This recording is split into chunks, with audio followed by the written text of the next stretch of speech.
Today we're talking about the ceiling and floor for every player on the Suns roster. So get ready for an hour straight of why Ryan Dunn is the next Kawhi Leonard.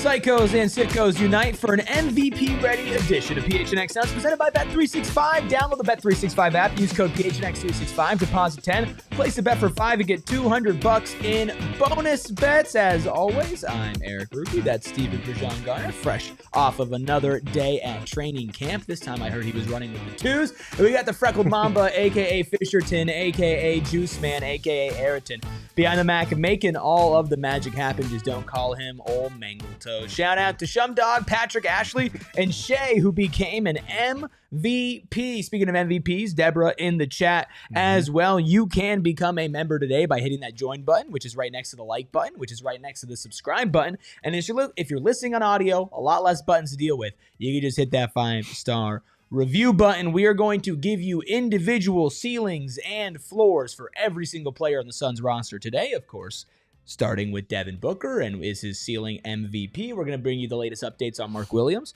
from training camp and what Durant had to say about his availability in game one. And then old Fisherton got a nice little game for us at the end of the show. Super, super excited for that one. So grab a snack, grab a drink on this Wednesday and settle in. Speaking of snacks, what's up, Steven? What's up? Wow, no response from that one. What else am I supposed to say today? Say thank you.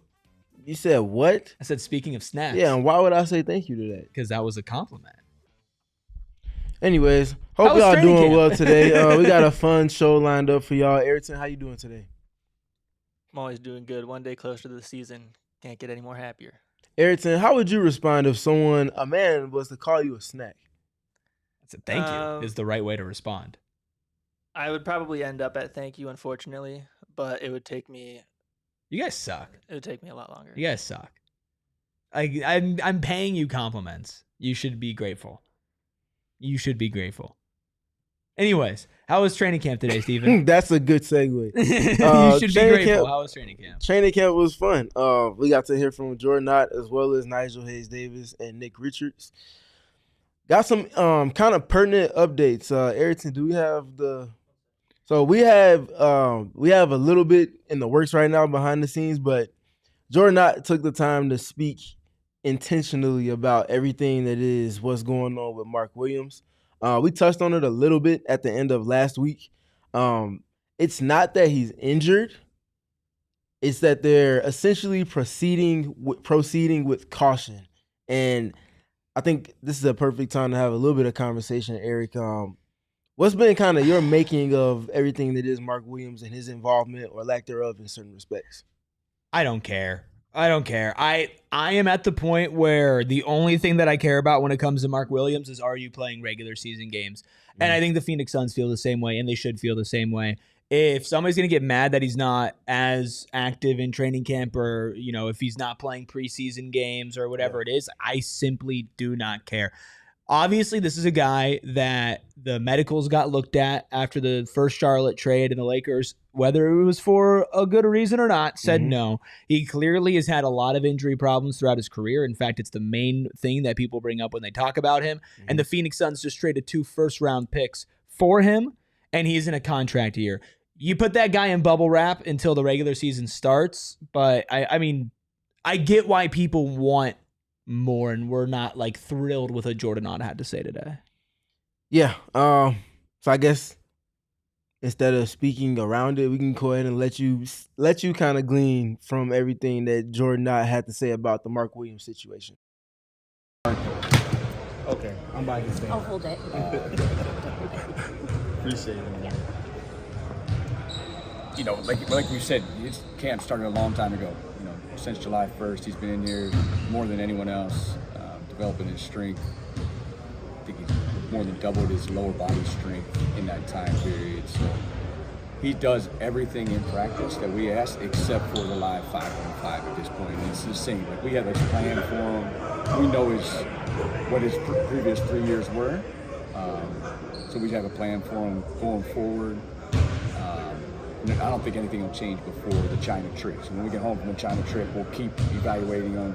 He's still doing as much as he can, just not the live 5-on-5 at this time. Doing everything but live 5-on-5, has over doubled his lower body strength, but not playing in that first preseason game on Friday. I'm not concerned about it at all. I will only start being concerned about it if by the time we get to the regular season, the buildup is not there. Yeah, that's kind of my thing with it too. Like, obviously, you would love for a player who's healthy to be participating fully. But the Suns would be malpractice for them to not proceed with caution when it comes to Mark because of the history that preseason. If you look at what maybe was or wasn't done with the Charlotte Hornets, what you don't want to do is repeat those same things because they've not shown to be but what you want to do is trade for around. Every center on their roster and bring their head coach on as a consultant. And also learn. But you don't want to repeat what they were doing. And learn from their mistakes. But yes, that part especially. And I think that's relevant because you invested a lot in him, to your point. But you've also invested a lot in him while having a deadline that you have to learn a lot between now and the end of the season as far as what you want to do with him going forward. And you need him to be healthy to glean as much from that as you can. So I like that they're going about it the way that they are. Is it a little unique or different? Absolutely, of course. But I think this is a unique situation that you need to proceed in a unique manner with to get the most out of it. I'm not worried about it. What were your other takeaways from training camp today?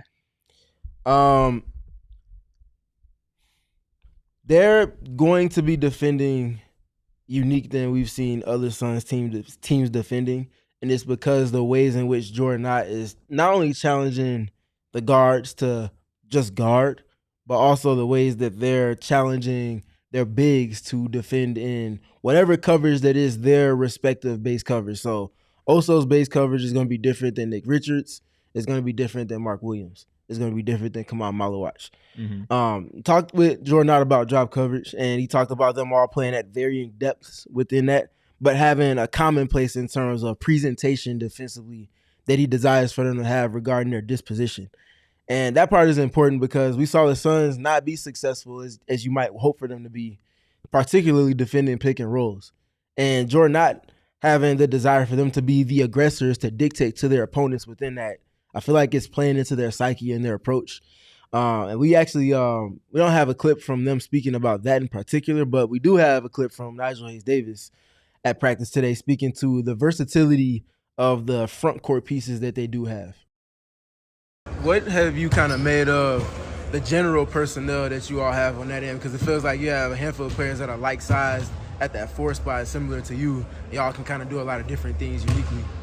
I think it's huge for us to be as mobile as we are on defense, as similar, if you will, to have guys, as you mentioned, that fit this archetype of body type, defensive-minded mentality, and to be able to switch through. I think it's good for us. It doesn't allow us to be, picked on, just call guys out. We're able to, with our athleticism, with our IQ of playing, we're able to help. And coach doesn't like to say help. We're able to support. We want to support, as B. Randall says. We want to support guys and make sure that everyone's flying around and helping. And we all have a good mentality of sometimes it's almost too much, especially you see it with Ryan. Like, Ryan loves I'm going to take my matchup, and sometimes it's like, hey, Ryan, we call switch. You can switch. It's all right. So when we all have this mindset of, like, I want to guard my guy, I don't want to be scored on, I don't want to be the one that let the team down, I think that's a great mindset for all of us to have. Have you So I think that matters a lot. And I say that because the Suns lacked size in the front court last season to the extent where they were put in impossible situations if a switch took place in certain contexts of play. and they had to be more physical. They just didn't have the bodies to do that. Obviously withstanding Kevin Durant and at times Royce O'Neal. Now you have players cut from that cloth and that archetype. You have Royce O'Neal still around. You have Dillon Brooks. You have obviously Nigel Hayes-Davis, like we spoke to. They have multiple pieces, Ryan Dunn included with that. You can throw Oso in there too. They have multiple bodies that are capable of doing things a little bit more uniquely than they did last season. And I think that matters. The other thing, terminology-wise, help versus support. Yeah. That's the difference between good versus great. It was cool or I liked it. Like there's a different message being received with what's being communicated in that. If you say you need support, that's different than needing help. And I think that distinguishing factor speaks to the intentionality and the detail that Jordan Knott has them operating with. We're using that for a men's league game tonight, Aryton. No help. Sounds like y'all need a lot of help. Hey, playoffs tonight. We're above 500. Playoffs tonight. Okay? I'm talking about defensively. Hey, Okay. I don't need to be talked to defensively. Aryton doesn't need to be talked to defensively. Okay. I'm looking at a couple of you that do. A lot of talk about versatility. That's crazy. Yesterday, I'm calling you up, not calling you out. No, up and out. Yeah. Yesterday, we broke down a bunch of 5-man rosters, looked at kind of the team as a collective. What we're going to do today is we're going to talk about the ceilings and the floors for every single player. These are not the realistic outcomes for it, because realistically, where do you fall? It's usually right in the middle. But what's the best of the best and what's the worst of the worst? We prepare for all of it as NBA and Suns fans, and we're going to take you through it right after our first break. I'm always decked out in team gear. It is literally just what I do. It's actually a big part of my personality, and I'm proud of that. And I'm proud to love Rally House. I remember my first experience at a Rally House location years ago, long before they partnered with PHNX. I walked into the Tempe Marketplace location because it was new. It had just opened up, and I said, well, this is speaking my language. I walk in, and I've never seen as much options of all local sports all in one store. It is absolutely fantastic. When you get to Tempe, Mesa, Glendale, or rallyhouse.com, they have an assortment of hats, shirts, shorts, drinkware, signage, coolers, socks. Hell, they even got sunscreen. Yeah, they even got sunscreen. They got everything at Rally House. So find your local Rally House location. Shop their entire product assortment online at www.rallyhouse.com. Plus, one thing with Rally House online is they get it to you fast. They ship from Arizona, so you're not waiting 3.5 weeks for a shirt. You're getting it very, very soon. Also, gotta give a shout out to Desert Financial Credit Union. How do I buy things from Rally House? Well, it's because I got Desert Financial Credit Union, and you could make $200 work for you. You absolutely can. When you get a free checking account online, get $200 in bonuses. You can get started by visiting desertfinancial.com/200. And for more than 84 years, Desert Financial has been Arizona's largest, most trusted local credit union, dedicated to creating exceptional experiences by giving back to the community and providing financial solutions that quite simply just make lives better. Whether it's checkings and savings accounts or the more complicated things, mortgages, loans, credit cards, investment options, and more, they are dedicated to giving back to the community and finding the best way for you to use your money. So once again, open up a free checking account online, get $200 of bonuses. Get started by visiting desertfinancial.com/200. Sean is in the chat and asking me to sing the Rally House jingle. Well, we already did that. So sorry, Sean, but sorry not sorry. I'm not sorry for asking. If you could hit that like button, that'd be great. A lot of you have hit that like. We're almost at a 50% like rate, which is great. If you want to hit that subscribe button as well as we gear up for the start of Suns season, even though it still feels like a while away. It is this month. We have Suns basketball this month. We have preseason basketball on Friday. That is very exciting. Become a member today. It's October 1st already. It's October 1st. Crazy man. enough. You know what's great to do in October? Watch basketball. Watch basketball and share this show with a friend. Right? That's every day. You know somebody who's a Phoenix Suns fan, and maybe they don't know about Stephen. And you say, man, you are a dumb... No, they don't know about us. It's not just me, it's us. I'm building up something. Okay. I hear you, me too. You go to your friend. You go to your friend, and you say, man, you are a huge Suns fan, but boy, are you stupid. And you could get smarter by watching this show. And he says, well, what show? And you say, well, that's a great question. It's PHNX Suns. And they go, I already watch PHNX Suns. But we can tell her over there about PHNX Suns. And you go tell her. And she goes and tells somebody else. And then they go tell somebody else. And then all of a sudden, everybody's watching PHNX Suns. Sean says, which video can I see the Rally House jingle? It's not out yet. But we did do it. Kevo is spamming Wildcat emojis and the Shazam. And he's talking about that green team all the way up in Boston. Dang, why are you doing that? Don't do that. All right, Stephen, let's get into individual ceilings and floors for this roster. Mm-hmm. You got to start with Devin Booker. It's what we talked about in the title, the thumbnail, everything that is the Phoenix Suns starts with Devin Booker.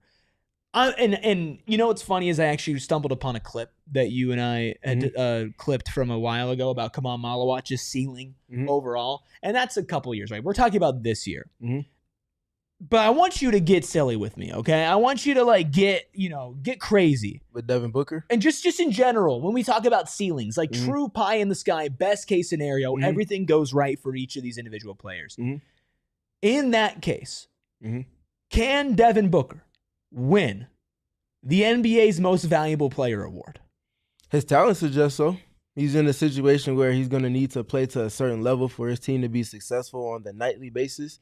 That's going to need for him to be available for as many games as possible as well. So, yes, I think we may see Devin Booker's best season yet for kind of have to, right?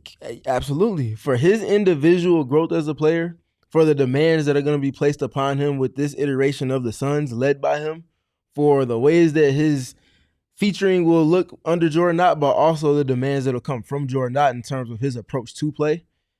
There's a possibility. If he gets to 30 points a game, which I don't think is out the realm of possibility, I've been saying this since June or July, it doesn't feel like it's a stretch to say that at all. No. If he gets to that point, that's the tip of the iceberg, because if he's averaging 30, I imagine that's going to come with a certain level of success for the team that gives them a chance in many games.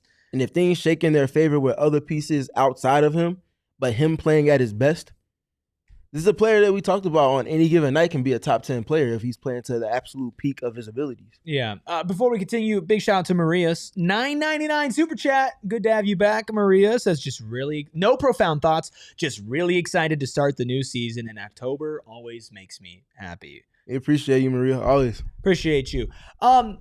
There's been 1 year in Devin Booker's career where he has been top 5 in MVP voting. That was 2021, 2022. That was the season after the finals. Season after the finals, wins yes. season. You could argue that Devin Booker is set up just as well, but in a different way to win MVP this year. Because the power that you had in 2021, 2022 was the team. And obviously, like, Book was obviously great. Top 5 player in the league, first team All-NBA, like, incredible season, right? But that team was so good, and his co-star was so good in Chris Paul that they actually took votes away from each other. Obviously, from a team perspective, Devin Booker is the most set up in those years to contend for MVP. But a holistic perspective, as far as individual stats, what those stats could mean for your team, and if your team surprises and or does really well, you could argue that this season is the first time in Devin Booker's prime that he is truly set up to go out there and to put himself on the MVP radar. Yeah, I don't disagree with that, because he's the undisputed best player on the team, and everything is built with him in mind on the offensive end of the floor in particular. And I think when you give someone like him that type of runway, that spotlight, that kind of catering to, not in a literal, we're doing this for you, but we're doing this because of the strengths that you do provide, that puts him in position to be as successful as he can be. And that was just about what's the approach on a day-to-day basis and what's the rhythm in which his game is kind of being played with on a nightly basis. Again, I think 30, he might be able to get to 31 or 32. What is the ceiling? What's the ceiling of his points per game? I would probably say 32. Yeah. And I think he gets to that 32 if he's knocking down his 3-ball close to, if not north of 40%, or 40% on that 6 or 7 attempts a game. Yeah. He gets to that point in tandem with getting to the free throw line a little bit more frequently. I think if he's got those boxes being checked off, this is a bona fide scorer. Yeah. We've seen him put up some of the best scoring moments in multiple stadiums across the entire league for multiple reasons. Owns the scoring record in what, 4 or 5 stadiums? Something like that. Now? That's not insignificant at all. I think Devin Booker's ceiling is probably like 33, like absolute ceiling if he's just not even passing the ball as much, if he just wants to shoot. I mean, he took 7.3 threes per game, which is a career high for him. He's only hit 7 2 other years in his career. That was 2021, 2022 when he was in the MVP conversation. And then all the way back in 2017, 2018, he took over 7 threes per game and shot 43%. I remember that season specifically because that was the year he started taking Actually, them shot more. 38%. He started taking them more. I forgot who was coaching the Suns at that time, but that was a talking point for sure. Yeah, he shot 38% on 7 attempts in 2017, 2018. In 2021, 2022, which of course was the MVP season, he shot 38% again on 7 attempts. Last year, he took 7.3 attempts. He shot 33%, right? He needs to up that percentage up, but you add one more three-point make a game, okay, you're immediately going from 25.6 points per game to 28.6 points per game, right? You add a couple more free throws, you're at 30, 31. One more mid-range shot, you're at 33. You think that Devin Booker can hit 2 more shots and a few more free throws per game the way he did last season when he averaged 25.6? I think so. I imagine he's going to be taking more shots this season than he did last season. I would be shocked if he took the same amount of threes. I think he'll probably hit the north of 8 mark on three-pointers this year. I think the ceiling for him also is like 30 and 10. I had 30 points and like 8-ish assists. I mean, the ball's going to be in his hand like crazy. I think all-star starter is on the table for him at his absolute peak and absolute ceiling, which in the Western Conference is pretty much just as hard as making first team all NBA. I think that everything is on the table for Devin Booker. All NBA first team is on the table as well. Absolutely. If he's in the MVP conversation, he's probably all NBA first team. So if we're talking about things all shaking in the absolute highest of his favor, then we're looking at that. Yeah. What's his floor, though? Because here's what I think his floor. Obviously, Devin Booker is good. There's no way where Devin Booker shows up and is just not good this year. Like, that's just not going to happen. That's not him.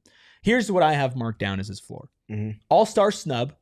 And somebody who is deemed empty calories as a scoring option on a bad team who is weaker on defense.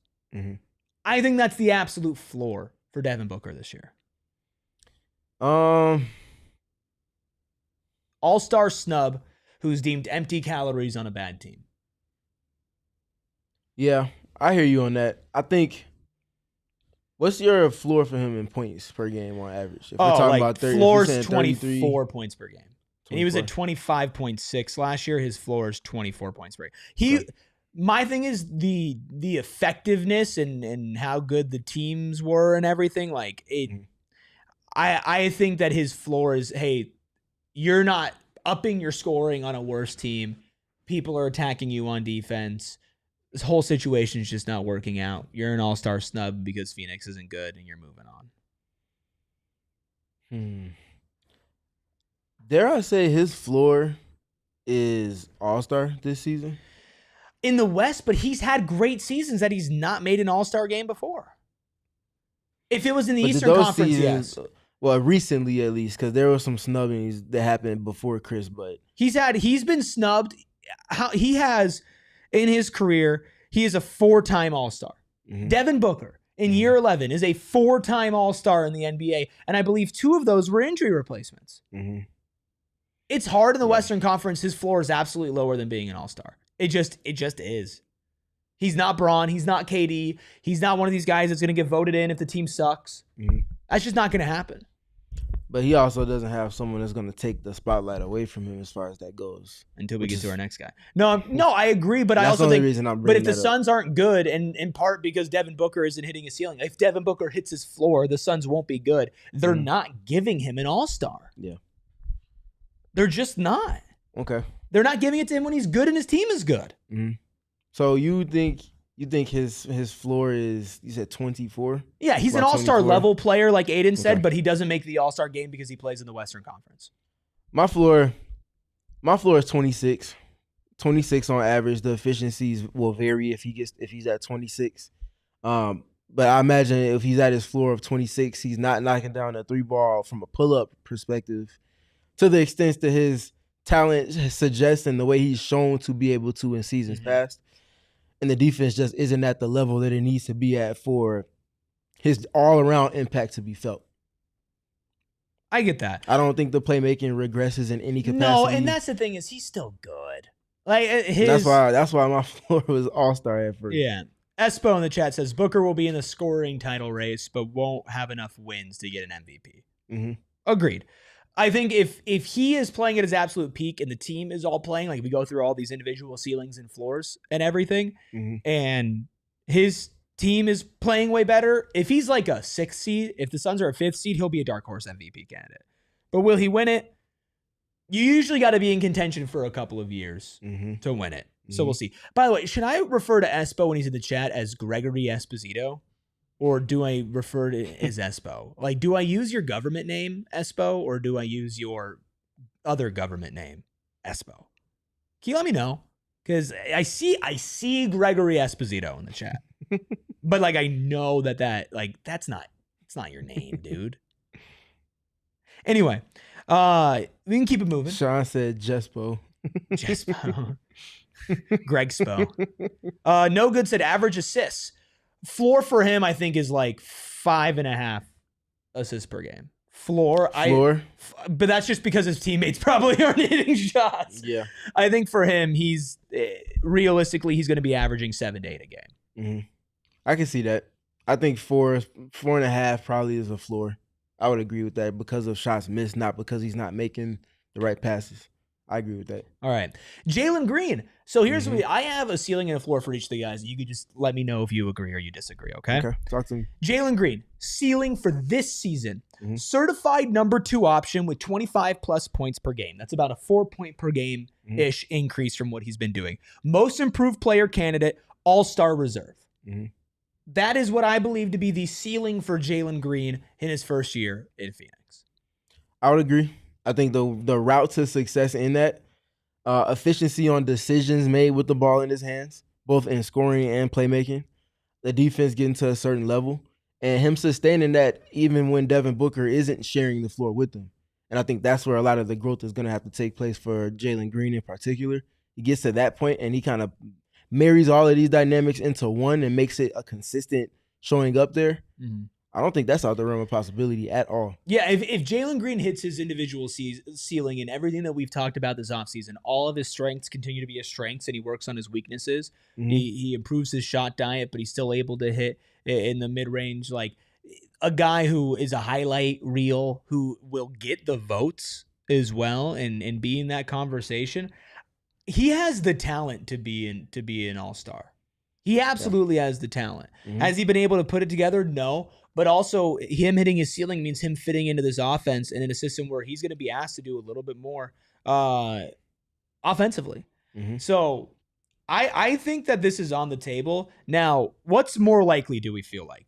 Do we feel like this is more likely than Book's ceiling of an MVP candidate, MVP, or Jalen Green, 25-plus points per game, most improved candidate, all-star? Jalen reaching his ceiling is more realistic than Devin's because the MVP part being added to it is not by doing of his own, because it's going to take for acknowledgement from people outside of Devin Booker himself to get that to happen. So for that reason, I think it's Jalen reaching the ceiling that we're speaking to, which is reserve level, top tier number 2 option type guy, and just generally growing more efficient with this game. If I change it to MVP level instead of winning MVP, does that change? Like just it changes dark horse, but it's dark still, horse. Let's say top 5 MVP versus what I laid out for Jalen Green. It changes it some, but it's still Jalen for Green. me. What do you think, Fisherton? I think that Jalen. I think Jalen Green's is slightly more likable or likely. I think Jalen Green's kind of hedges on the fact of his playmaking and how good he is as the primary ball handler or the quote unquote point guard of this team. So I think it really rests on that. I don't disagree. Let us know what you think. Book, Green, ceilings, floors, because I'm going to tell you the floor for Jalen Green right now. The floor for him is, I feel like, slightly worse than who he's been on the Rockets so far. I don't feel like he's going to get lower than what we've seen. But if he is the guy that he's been on the Rockets so far, it's bad that the Suns traded for him. Yeah, I tend to agree with that. And we're talking about someone that just averaged 21 last season as a floor. Like, yeah. You can do significantly worse than that if you're looking across the league at proverbial number 2s, and your number 2 is averaging 21. and has the upside and the potential that Jalen Green has, yeah, I would agree with that. Yeah. All right. Well, we're going to talk about the rest of the starting lineup, some guys on the bench, and then we're going to play old Fisherton's game that he completely created with a great name. You want to tease what the name is, Aryton? Let people know what game we're going to be playing? I won't drop the actual name yet. It has to do with a very popular game that involves 5 letters, guessing a word. It's got a similar name, but it's more just general trivia. I mean, if that doesn't get you excited, I don't know what does. And we're going to get into all of it after our second break. I can tell you something that'll get you excited. Hit the lower. You already know which one I'm talking about. It's Zenleaf. It's 50% off weed. A lot of people are like, oh, it's ad time, or they're reading an ad or whatever, and they tune out. Guess what? You're missing 50% off weed, which is like a massive opportunity. On a one-time purchase with Zenleaf, you can use code ZEN, PHNX, ZEN, in case you need help spelling, to get you 50% off a one-time purchase. I'm talking flowers, check. Vapes, check. Edibles, check. And more. Check. At locations all across the valley, it's easy to swing by, place an online order for pickup, or go in store and look at all of their options. The Zenleaf crew will make sure you leave with exactly what fits your needs and with a much heavier wallet than usual. So don't forget, a limited time only. Use promo code ZENPHNX. Get you 50% off a one-time purchase. Zenleaf, great weed, great service every single time. And every single time I use Bet365, well, it's never ordinary. And that's because there's always something going on. There's always something going on. During the summer, it's baseball. Obviously, right now, football season as basketball season continues to pick up. And, of course, the WNBA Finals. Mercury Aces. If you want to put action on any of it, you got to use Bet365. The most underrated aspect about Bet365, sure, they have all their deals, their safety net bets, their jackpots, everything, the same game parlays, the boosts. How easy the app is to use and how nice it is, because that is not the case with a lot of other places. With Bet365, they also are going to give you $200 in bonus bets when you bet $5, win or lose. As a new customer, sign up, use code PHNX365, deposit 10, place a bet for 5, get $200 in bonus bets if your bet wins or loses. Bonus bets can be used on the spreads, totals, player props, futures, and more. And whatever the moment, it's never ordinary at Bet365. You must be 21 plus and physically located in Arizona. If you or someone you know has a gambling problem and wants help, call 1-800-NEXT-STEP, text NEXT STEP to 53342, or visit promgambling.az.gov. We got love for the Merc in the chat. Huge. Shout out to all of y'all. Shout out to Stephen. Shout out to Erica. Shout out to Kevo, who is also in the chat, as game 1 on Friday. Game 1 is Friday. Wow. Which means 5 p.m. Pacific Standard Time. Which means And this is our all desert finals too. So it is. All 5 minimum p.m. tips, travel. right? Yep. Minimum travel for both teams, which obviously does the players a significant favor. I think that helps with the level of competition we're going to see on a game-by-game basis. Not the Mercury podcast, but tune in. High-level basketball in store. Instead of like a finals MVP trophy or anything that you get for winning, they should just say the winning team gets to say whatever they want about Kathy in post-game press conferences with no fines. Breaking news, they don't need that incentive to do so. Oh, I love it. Rightfully so. Oh, I love the WNBA, and I love that they're fighting for themselves. Right. By the way, in case you were doing the math in your head, well, a Mercury game on Friday, Stephen. Well, that's also when the Phoenix Suns play preseason basketball. Stephen will be holding it down on the Mercury side of things with Erica because the finals is pretty important. It's going to be me and Espo on our Friday post-game show. No pre-game show for preseason. I'm sorry, I lied earlier. We got a post-game show. Really excited. We are going to introduce some new stuff in our post-game shows. We're going to have a great time during this whole season. We're going to do watch-alongs. Just keep your eye out for all that. Super excited to get back talking Suns basketball with Espo as Stephen holds it down on the Mercury side of things. And don't worry, we got stuff planned for those China games. Actually, winning team absolutely does not. Winning team gets to call SPG. Nope. Oh, then I'm winning every day, baby. That's okay, crazy. let's get into the rest of this starting lineup after y'all hit that like button, hit that subscribe button, and also become a member. Today, Kaylee wants me to join the Mercury pod. I would just bring them down. Listen to Charles. I would any pod with me is a bad pod. We'll have some fun with it though. Yeah. Stay tuned. Maybe I'll do the worm on the Mercury pod if they win the finals. Maybe. Let's go with the rest of the starting lineup. Yep. Okay. This is maybe the most interesting one to me, more so than Devin Booker and Jalen Green, which is crazy considering that I'm talking about Ryan Dunn. Here's what I have written down for ceiling. Kawhi Leonard. And then in parentheses, I said LOL. But then I continued. All defensive team, 30-plus minutes per game, and a consistent three-point shooter who with improved offensive playmaking. That is the ceiling, I think, for Ryan Dunn this season. Which all defensive team? Notice how I made it vague. Mm-hmm. Could be second. Do they do 3 now? Mm-hmm. Could be third. I just said an all defensive team. An all defensive team caliber defender, 30-plus minutes per game, and a consistent three-point shot with some improved offensive playmaking. This is for this season. For next season, Aiden says OG Anunoby for this season. For the next couple of seasons, I see first team all defense. For Ryan Dunn. Am I crazy? I don't think so. If we're talking about the extremes of the upside part hitting. Quick shout out Basketball Reference. They do per 36 projections for every player that's on the roster. Sickos. Indeed they are. For Ryan Dunn next season, again, these are per 36 projections. They have him at 13.7 points per game, a block and a steal on average, so 2.2 stocks in particular, 6.9 rebounds, 2.3 offensive rebounds, and rounding out at 6.6 three-point attempts a game, knocking down 2.1. Again, these are per 36. Yeah. So rounding out 32.4% from three, 57.7% from the free throw line. That free throw line number is so gross. That's where he's going to be able to make up some numbers. He knocks down his free throws.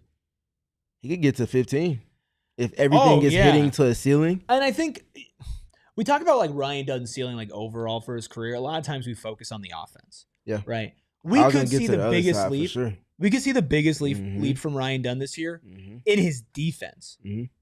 Like he was great last year. He was nowhere close to an all defense caliber defender last year. But I think he has the intangibles. He has the willpower to do it. He's got to work on a lot of things. He's got to work on not fouling. He needs to be better at guarding up and guarding bigger. But I could see it being like, wow, Phoenix has one of the best defenses in the NBA. And the guy we're going to talk about next, Dillon Brooks, him and Ryan Dunn are the two main pieces in that. I think you made a good point with third team defense being attainable for Ryan Dunn. It's going to have to come with a lot of growth, but I think that in tandem with his growth is to the point that I asked Nigel Hayes-Davis about better defensive personnel around him. So last season, you look around at the Suns, you look Ryan Dunn, Royce O'Neal, Kevin Durant. Guys that can go and get stops for you. Now that list has multiplied at least to ×2, and depending on what you think about other players, ×2 and some change. You got Dillon Brooks in the mix. And you got some front court pieces that are going to help to add to that from the center room in particular as well. So he's better insulated on the defensive end to do what he does best, and that's be aggressive defensively. And I think that's going to come with a certain type of activity in terms of stocks that gets a certain type of attention. I think insulated by talent and insulated by a coach and an identity and playing time and consistency. Like it's also hard to like get your rhythm offensively if you're not playing. It's hard to get your rhythm defensively if you're not playing as well. Here's what I have as floor for Ryan Dunn. Defensive pest who can't stay on the court due to foul trouble, poor and inconsistent shooter. Probably losing a starting spot. Say that one more time for me. Floor is a defensive pest who can't stay on the court due to foul trouble, poor, inconsistent shooter, and loses his starting spot. Okay. I will add to that. Don't pile on the poor guy. No, we're talking about floors. Inconsistency finishing at the basket. Yeah. And 22% from the free throw line. His strengths, yes, because his strengths as an offensive talent are his ability to get downhill, his ability to cut, and his ability to find those ways to just have opportunities to get up shots at the rim, going to play in the paint. The growth side, the plus side of it, if he's hitting at his ceiling, that means he's making quick decisions, which I talked to him about on Media Day. And he's also doing a better job with the playing off of 2 feet dynamic that I continue to harp on, which he mentioned on Media Day as well. If he does those things, that slows the game down for him. That allows for him to play with more balance and more force. And that puts him at the free throw line more. And that's where, to your point, you have to knock down your free throws. They're free for a reason, as one of my coaches used to tell me when I was younger. You want to take advantage of those. That's an opportunity to score with the clock stopped and have impact on the game. Or if you're in our men's league, the clock keeps rolling. Yeah. Which matters even more at that point. To actually hit them. Sure. We have some talk about the media disrespecting Phoenix and not giving Phoenix national love. Well, guess what? That's why we're here, right? Mm-hmm. Phoenix is a sports city. AZ is a sports state, and that's why we here at PHNX do what we do, and that's why you all are here as well. So thank you all for being here and continuing to support. Next starter we're going to talk about is the guy who I believe the gap between his ceiling and his floor is the smallest. That's Dillon Brooks. Mm-hmm. Dillon Brooks, I have as a ceiling. All defensive forward who hits 40% from deep. Mm-hmm. His floor, solid defender who shoots mid to low 30% from deep. Not really a low, I cannot imagine Dillon Brooks being legitimately overall bad for this team. Mm-hmm. Maybe a drop off offensively, but I can't see him being bad. I just don't get it. Personally. He has one all-defensive team selection that came in 2022-23. His last season with the Memphis Grizzlies, before he transitioned to the Rockets. And that was defensive second team. I think if you're going to have one or multiple defensive team selects, your team defensive ceiling, it has to hit a certain ceiling. Top 10 minimum. I would say top 15, just giving To get a little two bit more guys? space. Well, yeah, to get one guy top 15. Yeah, to get get two guys top 10. 10. Yes, correct. Yeah. Dillon wasn't shy about on media day, and this wasn't either one of our questions, but mentioning to someone that the teams he's been a part of the last handful of years, he's had multiple teams that have been top 10 and a few teams that have been top 5. Mm-hmm. I imagine a lot of what he wants to do with the Suns is going to align with wanting to have that defense operating in the realm of that. Now, this might be, outside of having Jaren Jackson Jr. around him, the best rim protection big that he's been able to work with in terms of having Mark Williams. If he plays and when he's available, yes. That matters a lot for someone like Dillon Brooks because he can do a lot of things outside the box in terms of defending next to an anchor that has the size that Mark Williams has. Yeah. I think that Dillon Brooks is set up well. I think there's also going to be a lot of attention on Dillon Brooks with this team if they do surprise, and especially if they do defend well. He will be the first name that gets brought up if this team is a good defensive team because he was a massive addition in the offseason, and B, he is the guy most known for defense on this team. Mm-hmm. He is the most likely all-defensive selection on this team. But he's also, I think, the most likely to, besides, maybe Ryan Dunn, who hasn't hit the heights, to kind of fall off offensively as well. He does need to prove that this is going to be a consistent thing with him. Mm-hmm. You mentioned a center. You mentioned Mark Williams. Here's what I have as ceiling and floor for Mark Williams. Well, real quick, I wanted to say, too, 73, 72, 75. Total games that Dillon Brooks has played the last 3 seasons. Availability is the best thing you can have, especially if you're a defensive value adder. He does that, and he's going to be available for the team. Yeah. Him and Jalen hopefully are going to both be available. What about this next guy, Mark Williams? Obviously, that's a big conversation. With him, here's what I have as a ceiling. A top 15 center in the NBA who plays 60-plus games. Mm-hmm. Simple as that. Crazy? Not crazy? Does that feel like too low of a ceiling for Mark? One more time for Top 15 center that plays 60-plus games. That doesn't feel like a reach. We haven't seen it yet, and I like that it's a ceiling hit for him. I think the demands that are going to be in there, if you're talking about a top 15 center, who was around the 15th best center in the league last season, just throwing out a name? Isaiah Hartenstein. Yeah. Zubac punched way up from that middle of the pack way to higher top 5 in terms of centers, in terms of his production and the impact on his numbers. So if we're talking about a non-primary option center, and Zubac was the piece that was the separator between role players and the superstar realm of centers, Hartenstein was probably that middle of the pack guy. I think that means that Mark Williams has to be operating in that space. And he was great. Aiden says Onyeka Okongwu. Okongwu was very good last season. I think yes. he's probably about. I mean, that's a middle of the pack starting center. Mm-hmm. Top 15 center in the league sounds like kind of this big whatever. If you're a top 10 center in the league, you're a top 33% starting center, which is like, again, not great. And we've seen the heights that Mark can do. It can be a career year for him. Unfortunately, the bottom tier is a starting caliber center who misses 60 plus games, can't stay healthy, and can't find a rhythm. Mm-hmm. Like, it's a pretty simple ceiling and floor for him, and I hate that the conversation always breaks down to that, but it's just unfortunately the reality of it. Back to Basketball Reference. As always, Per 36 minutes, Mark Williams for this upcoming season. Again, per 36 minutes, 19.8 points per game, or points per 36 minutes, 13.1 rebounds per 36 minutes, a steal and a block on average, 3 assists, and in particular, 4.1 offensive rebounds. That is a lot of fun. Now, I don't think he averages 36 minutes. If he does even play that 60 games, I think he's around 30, 31. They have to incrementally work their way up to that number. But even a slight fall off from 19.8 to, let's just say, 17 and a half. And instead of 13.1 rebounds, we're looking at 11.2 on average. 15 center in the NBA. That's a top 15 center in the league. And I think the other number to look at with that 3 assists as well as the 1 block and a steal. That's an active center that's doing a lot of things past just putting the ball in the basket and pulling down boards. Ceiling for Mark Williams is what he did against Phoenix last year. I mean, yeah, and that was a game where he was above that 19-13 that we're talking about right now. As well as the blocking and steal numbers combined. So, yeah.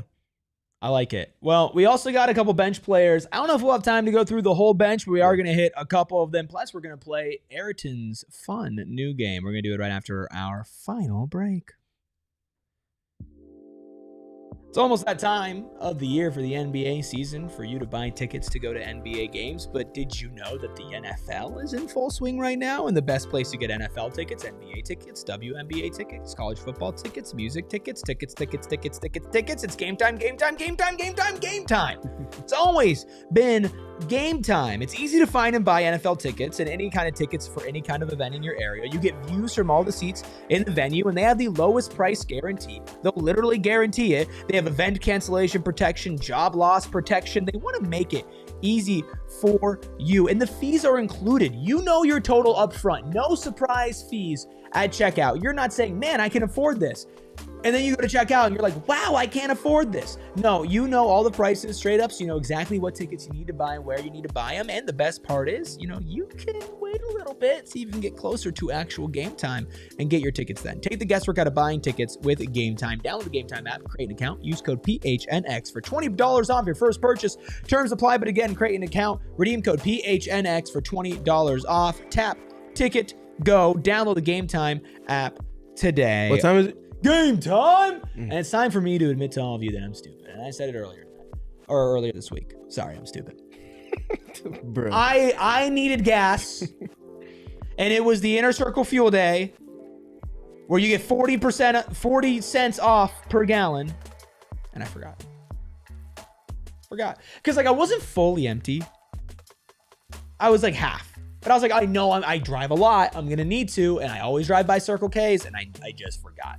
Don't be like me. Don't forget the next time it's an Inner Circle Rewards Day over at Circle K. You get 40 cents off per gallon. But it's not just those days you can save money at Circle K. It's every single day. Whether you get 5 to 3 cents off per gallon, depending on how big of a member of the Inner Circle you are. You get discounts on Polar Pops. You get discounts on Frosters. You get discount on meal deals. You get discounts on electrolyte drinks that I personally indulge in all the time. I'll be buying some before I go to our men's league game tonight, because we might have 3 games tonight. We keep winning because of the playoffs. Y'all boys about to be cooked. My knee is barbecue chicken, and maybe you can get some barbecue chicken and join the Inner Circle for free by downloading the Circle K app today. Terms and conditions apply at participating locations. Visit CircleK.com for more details. Fueled by who? Circle K. Fueled by who? Circle K. Is that a new calling card? Mm-hmm. Cool. I like it. Game time call outs. Fueled by who call outs. I like it. Hey, here's a call out. Hit that like button. Hit that subscribe button. Become a member today. Rate us 5 stars on audio. Keep running. And oh my gosh, look out behind you. Somebody's following you. Yeah, they're following you. Look behind you. Whoop. Oh. Let's jump into a couple bench players. We won't get into everybody here today. Let's talk about Grayson Allen. Okay? Ceiling and floor for Grayson Allen. Here's what I have as a ceiling. Mm-hmm. And maybe this is the craziest one.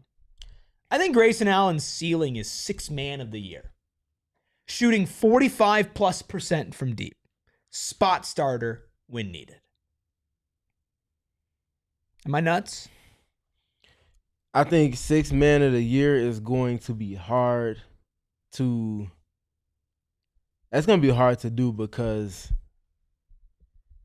Collin Gillespie is going to have some things to say about Oh, well, that. I've got him as 6th man of the year candidate at his ceiling too. Not to mention there's obvious competition across the entire league that's going to come with that. The Spurs will have multiple pieces that have some say-so in that, and a few other teams, if their lineup shake out the way I expect them to, will have the same. But if you have someone that's getting 15, 16 points a game, that's shooting 43, 44% from 3 on 7 or 6 attempts a game, and has that type of scoring punch off the bench, that's hard to ignore. I mean, Grayson Allen's going to most likely be Grayson the do that leading before. scorer off the bench. Yes, Even if Gillespie's good, Grayson Yep. Allen will likely be the leading scorer off the bench. I agree. He's going to play a lot of minutes. They asked him to get into quote-unquote book shape. Well, no, he didn't. They didn't ask him. He said he wanted to get He there. said, you're Remember? going to be playing me He minutes. told Brian Gregory, Mr. Ott, he's you'll be playing me minutes. He told Brian Thank you. Gregory, I want to get in book shape essentially. Yeah. To play at that level. Yep. I think it's on the table. Here's what I have as his For floor. sure. Sharpshooting defensive liability. Because there were times last year, he tries on defense, but there were definitely times last year that he was attacked and he was a defensive liability. Mhm. That is what I think is the floor, and that is basically what he was last year.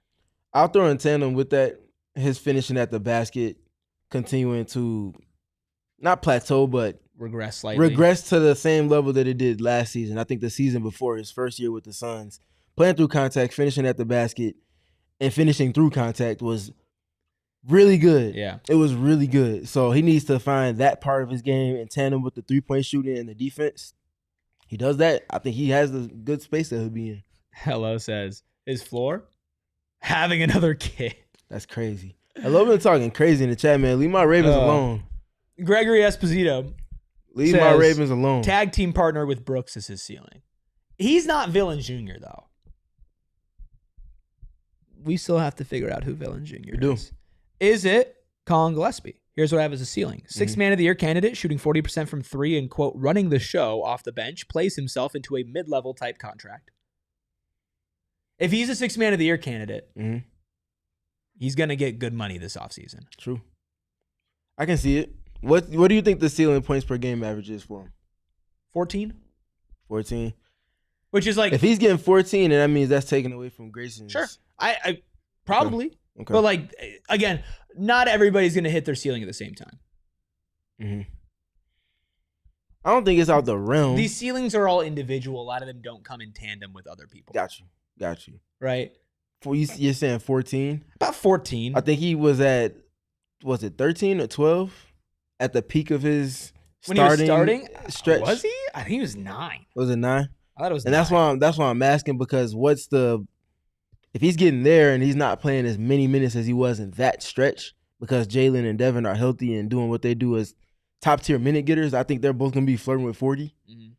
Like, where does the opportunity come within that? Is just how I'm trying to process it. I would probably say 12 is his ceiling for scoring.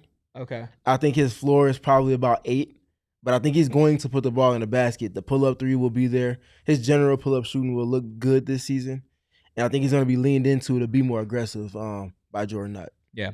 He's going to be put on the Ty Jerome regimen. I think that's the ceiling. And which, to your point, last season, Ty Jerome, for many stretches, was the 6th man of the year.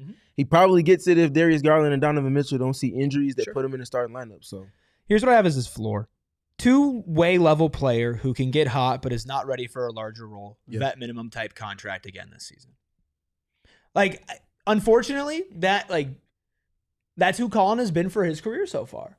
A guy who can't get consistent minutes, who's a 2-way guy. That's I think his floor. Now, I think it's likely that he leans closer to his ceiling than his floor this season.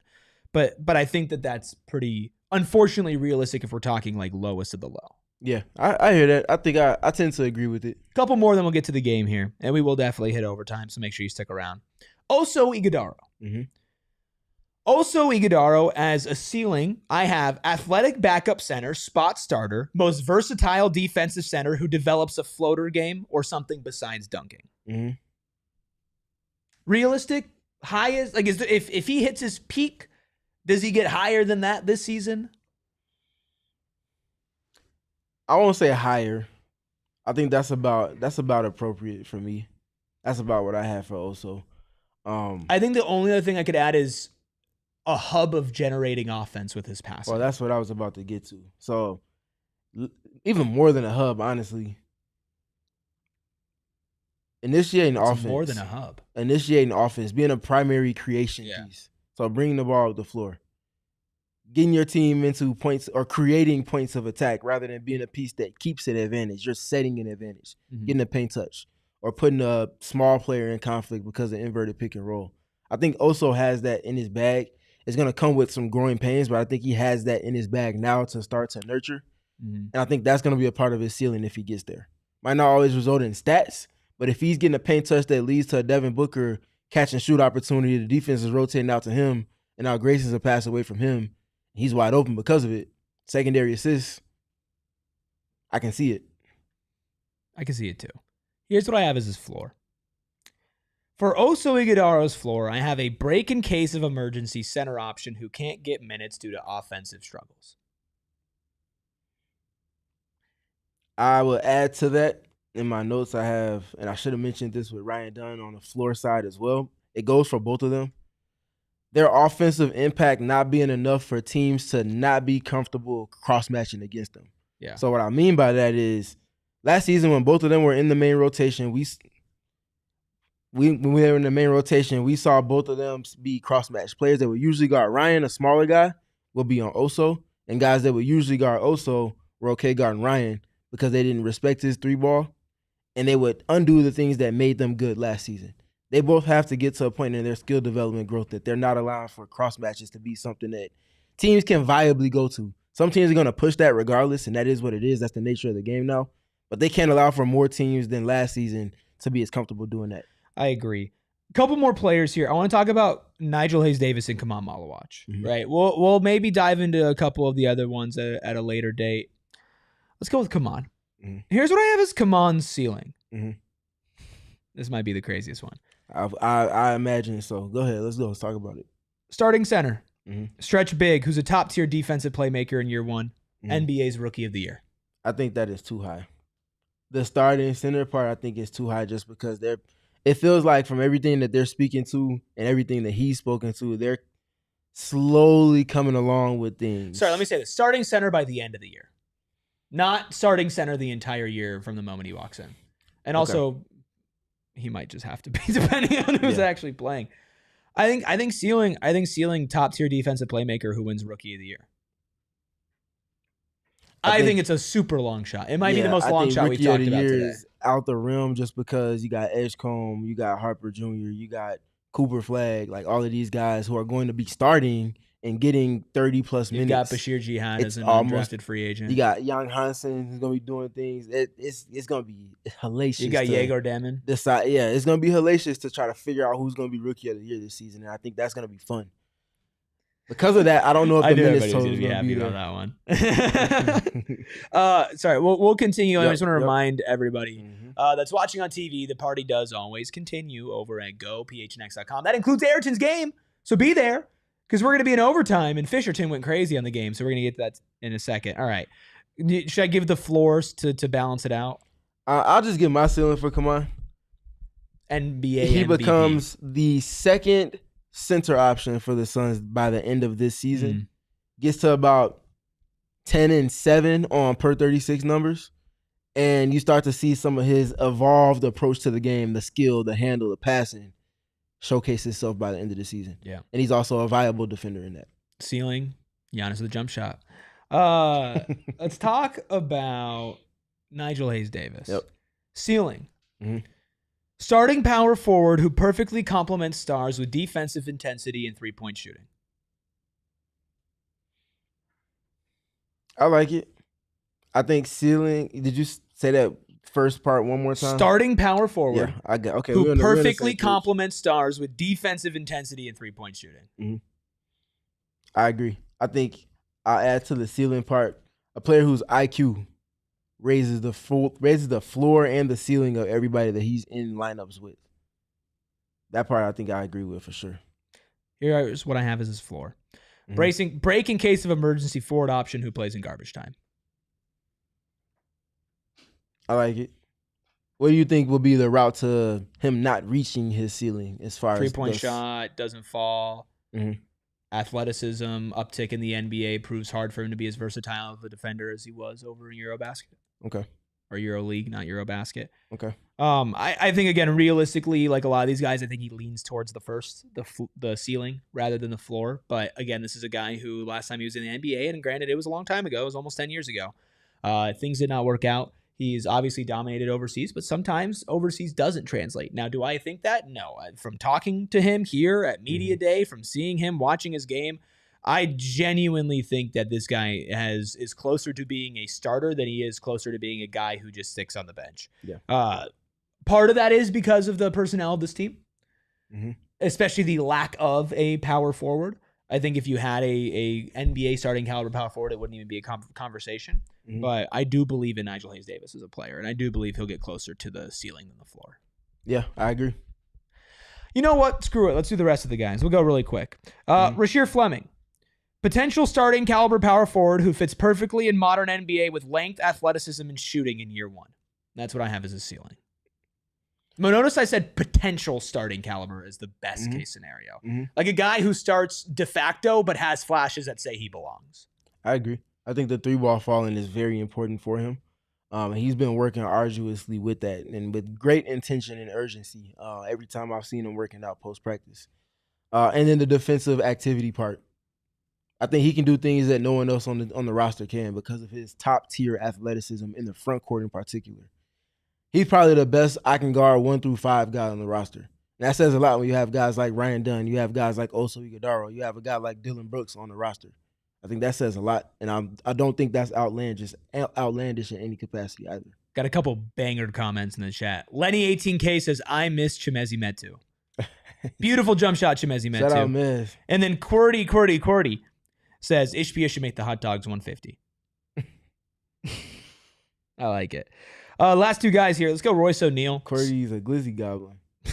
Whoa. By the way, I never gave my floor for Khaman. Mm-hmm. Developmental project who only gets garbage time minutes. Okay.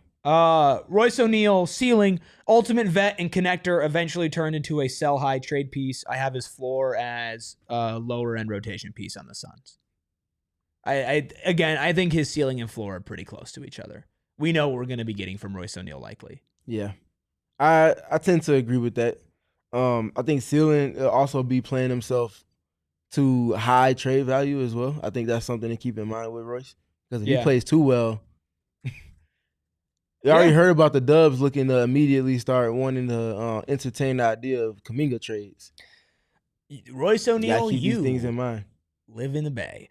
Last guy, Nick Richards. Mm-hmm. Ceiling, quality backup center who can get spot starting minutes in case of emergencies. Floor, played out of center rotation by lack of big-time impact on either end of the court, used as trade fodder and salary filler at the deadline.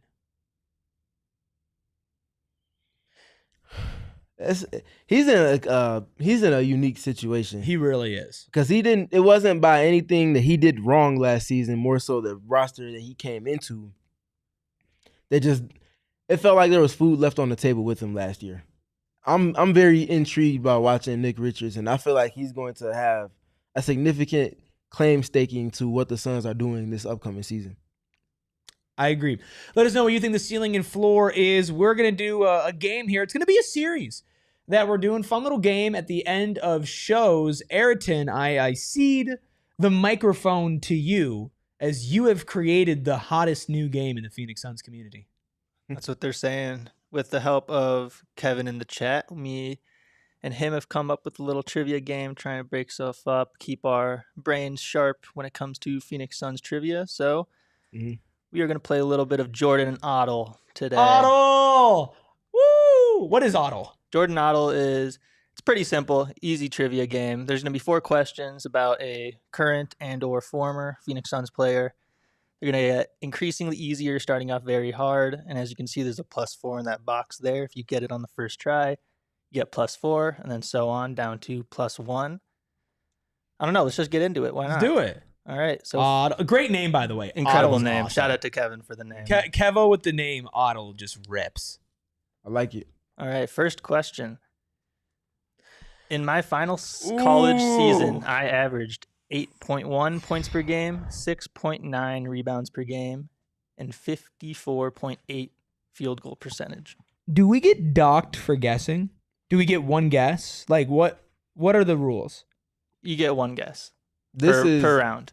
These are current players on the roster or former players? Anybody who's ever played for the Suns. Anybody who's ever played for the Suns. Well, Ever.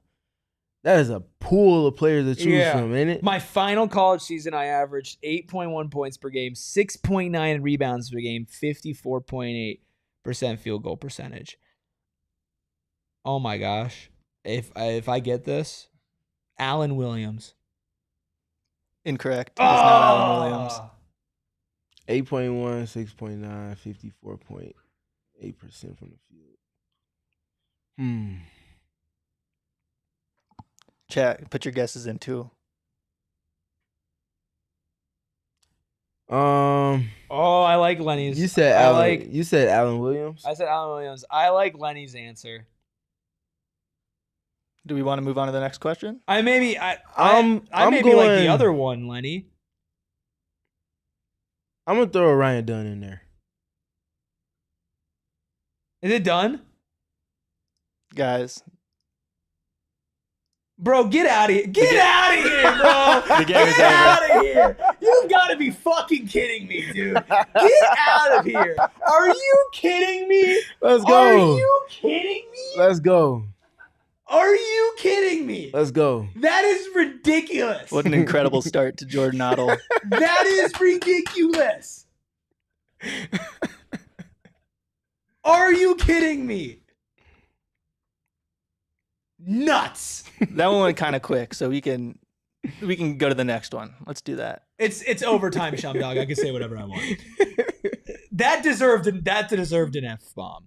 Wow. All right, let's move on. This next guy in my final college I'm season, reeling.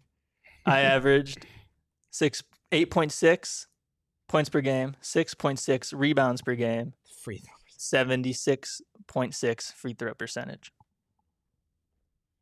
Everybody's coming at me for not getting Ryan Dunn. Y'all weren't guessing Ryan Dunn either, okay? Oh, man. What's the college stats, man? You're killing me. 8.6, 6.6, 76.6. Lots of 0.6s. 0.666. Who's the most satanic Suns player of all time? That's crazy. The thing is, you win a modern guy, so I feel like you got to go like an older guy here, or at least like a former. Oh, man. You go first. You go first this time, Mr. 4 points. You mad? No, I'm more impressed, and honestly, like I'm more upset at myself.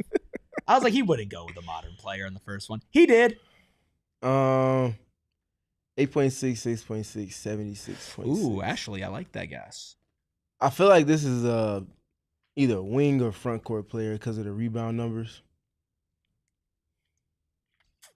76% from the free throw line. I don't know if it was a starting guy because 8.6 is not bad in college, though. 8.6, It's not. 6.6, I feel like you're starting. it's not. I like that guess too, Espo. I was thinking that. No, Aiden, it's not Marquise Chris. Chris had to average more. 8.6. Jalen LeCue, fun guess. Tyus Jones, definitely not 6.6 rebounds. You got to go first. Let's go with Channing Frye. Incorrect. Oh my God, Great now you guess, got but it. incorrect. What did you say?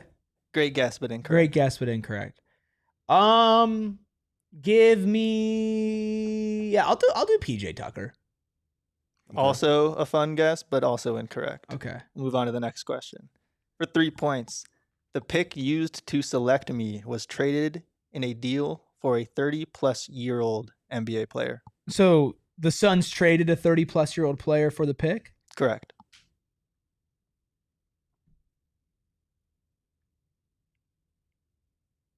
Pick used to select me was in a deal for a 30-plus-year-old. They dealt a 30-year-old for a pick. This one's going way slower. Sorry, you're going to be late to your meeting, Stephen.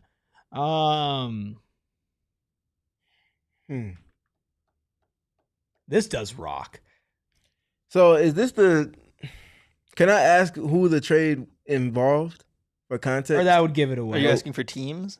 No, what player was involved? Can't. Oh. Because Dude, I think Aiden's right.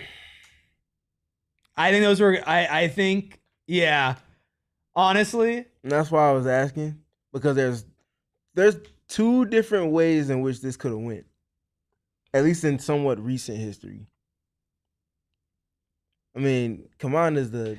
Khaman averaged 8.6, 6.6, and shot 76% from the line. Like, I do remember those averages. And it was on the tip of my tongue to say them, but I didn't think we would go with two current players back to back like that. Me either. I think we need to hide the chat for this because, like, the chat got it right. I agree. I was going to say... It's Khaman, right? Who's locking that in? Because this is a point system thing. I mean, so, I'd say neither of us get the points. No, Chat gets the points. all right, Aiden's getting the point for this one. Mm-hmm. It is Khaman Yeah. Maluach, the one and only. I mean, I was going to ask... I wasn't thinking it was going to be a modern guy again. I was going to ask about, was it Nash involved or Durant involved? Bro said all the Phoenix Suns in history, here are your two most recent first-round picks. Hey, it's the first time we're bringing it out. That's fair. Ease it in. Oh, well, I wish we had more time for more Otto. I do think that we need to hide the chat. I agree. Yeah. I think we need to hide the chat. You guys are too smart. Chat Guessing is it. too smart. Aiden's too smart. Mm-hmm. You're too smart. I, like we have mentioned, am a big dum-dum. But we appreciate all of you being here for the big dum-dum and cutesy legs. The newest show. Hit the like button, hit that subscribe button. We'll be back tomorrow with more Suns fun as it is the day before. That was a good pick, Maria. What? She mentioned Tumani. Tumani? Yeah. We are 2 days away from Suns preseason basketball. Again, we will have a post-game show. Just a post-game show. Post-game show. On Friday, that will be Espo and I holding it down. Will Stephen, of course, holds it down, covering a finals run. You lucky, lucky guy. You're so lucky. First, you win Otto. And now you get to cover a finals team? How dare you? Coming soon on the Sun side. Follow the show at PHNX_Suns. Yeah, buddy. At PHNX_Suns to document our run to the finals. That's on Twitter and on Instagram. We shout out Fisherton, a.k.a. the creator of Otto. Trademark, not pending, already approved. Patented and everything of the sort. Apparently, he might be getting sued by Espo over it. Well, so stay tuned on that. I will testify in court for Aryton. You can follow him at Freckled Mamba. Of course, you can follow Steven, winning Otto and bouncing us out as always at Steven PG3. That's Steven with a PH. You can follow me at ERIKRUBY, but why would you want to follow me? I apparently don't know where I'm going or what am I doing, but it's okay because there's somebody behind you. Watch out. We all silly like the mayor.